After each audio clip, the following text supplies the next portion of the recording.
Per descriverlo, alcuni sicuramente utilizzerebbero un termine che va molto di moda, un visionario, ma a quei tempi lo definivano un allucinato e vaneggiatore.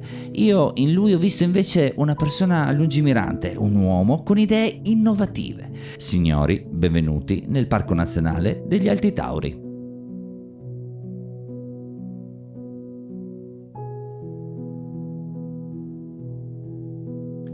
Siamo nel 1874, Albert Weir nasce a Villacco. La sua famiglia è ricca e subito la sua vita viene indirizzata perché possa prendere le redini dell'azienda familiare.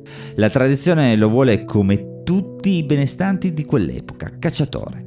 La cosa però non funziona, il suo spirito naturalista a breve prevale su tutto.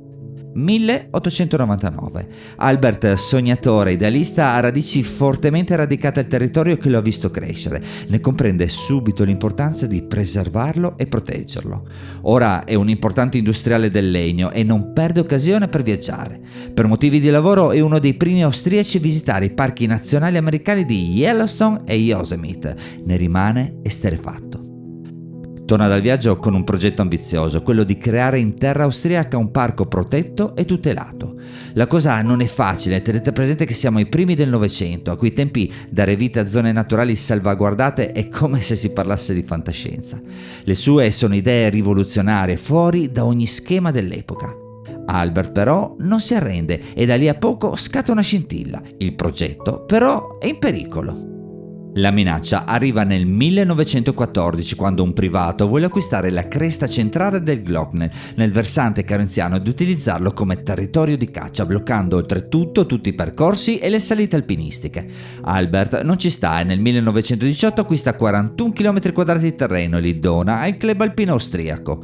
L'azione ha un effetto domino, vengono acquistati in seguito oltre 333 km². 19 anni dopo si crea un consorzio, un progetto ancora più ambizioso, sfruttare in modo sostenibile il territorio aprendolo al turismo e creando un accesso a pagamento che possa sostenere le spese per la manutenzione del parco.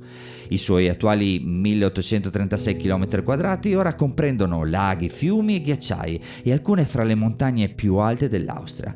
La sua salvaguardia è ora garantita grazie a una persona che ha creduto ai suoi sogni e con perseveranza è riuscito a realizzarli. Ed è grazie a questo grande sognatore che noi oggi possiamo usufruire del parco più grande d'Europa, definito giustamente un gioiello della natura. Noi siamo Trek in Friuli Venezia Giulia, se vi fa piacere seguiteci pure sul nostro canale. Zaino in spalla e alla prossima!